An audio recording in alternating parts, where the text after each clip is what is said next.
بسم الله الرحمن الرحيم حامدا ومصليا أما بعد قال الله تعالى في القرآن الكريم إن الله لا يغير ما بقوم حتى يغيروا ما بأنفسهم صدق الله العظيم. خدا نے آج تک اس قوم کی حالت نہیں بدلی، خدا نے آج تک اس قوم کی حالت نہیں بدلی، نہ ہو جس کو خیال خود اپنی حالت بدلنے کا.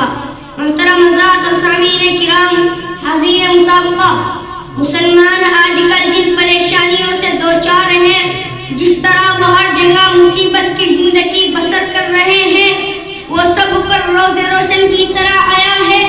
آج امت مسلمہ ایک نازک موڑ سے گزر رہی ہے، ہر جگہ اضطراب و مایوسی کے عالم میں ہے. قسم قسم کے اس پر حملے ہو رہے ہیں، طرح طرح سے اسے ستایا اور آزمایا جا رہا ہے. کہیں ظلم و ستم کی چکی میں پیس کر اس کا امتحان لیا جا رہا ہے، کبھی اس کے معصوم بچوں کو شہید اور عورتوں کو بیوہ کر کے اسے آزمائش میں ڈالا جاتا ہے. یہ دنیاوی قاعدہ نہیں بلکہ خدائی قانون بھی یہی ہے. اللہ تبارک و تعالی بھی رنج و الم اور خوشی کو مسرت دے کر انسان کو آزماتے ہیں. اللہ تبارک و تعالی قرآن کریم کے اندر فرماتے ہیں لَيَبْلُوَكُمْ أَيُّكُمْ أَحْسَنُ عَمَلًا، تم کو آزماتے ہیں تاکہ معلوم ہو جائے اس آزمائش میں کون پورا اترتا ہے، اس امتحان میں کون اعلیٰ نمبرات سے کامیاب ہوتا ہے.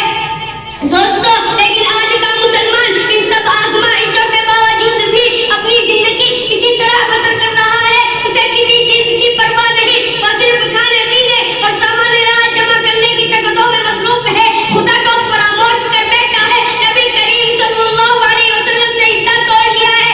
صحابہ کرام اور اسلام کے کردار کو پامال کر ڈالا ہے.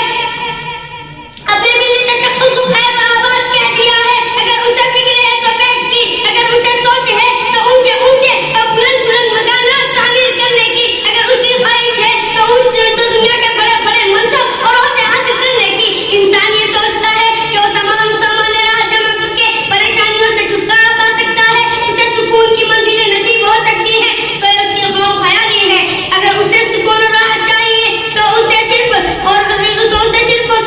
اپنے ملی تشخص اپنے قرآن کے سانجے میں ڈال لے اور خدا کی یاد میں مل سکتی ہے. نبی کریم صلی اللہ علیہ وسلم سے عشق بنانے کے ساتھ مل سکتی ہے. سیدنا امیر معاویہ رضی اللہ عنہ کے زمانے میں جب قسطم دنیا پر فوج کشی کی گئی، قسطم دنیا مشرقی کے ساتھ ایک مرکز تھا، اس لیے رومیوں نے پوری مدافعت اور بھرپور حملے کی تیاری کی. مسلمانوں میں بھی اسلامی انقلاب کی وجہ سے زبردست جوش و بلبلہ تھا، بار بار شوق و شہادت کی تمنائیں لے کر آگے بڑھے. اس کی ایک وجہ یہ بھی تھی کہ خدا کی خوشخبری رسالت مآب صلی اللہ علیہ وسلم نے دے رکھی تھی.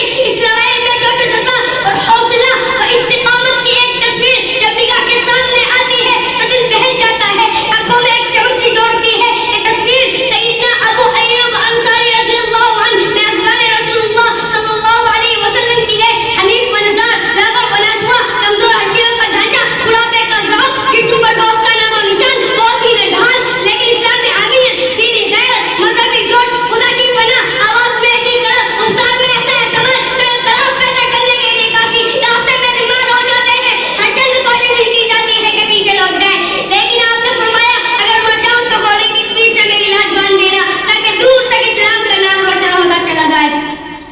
آئیے خدا تعالیٰ سے دعا کریں کہ اللہ تعالیٰ سے اپنی رضا نصیب فرمائے. بارگاہ عزیز میں ہاتھ اٹھا کر یوں کہیں عزائم پسینوں میں بیدار کر دے، عزائم پسینوں میں بیدار کر دے، نگاہ مسلمان کو تلوار کر دے.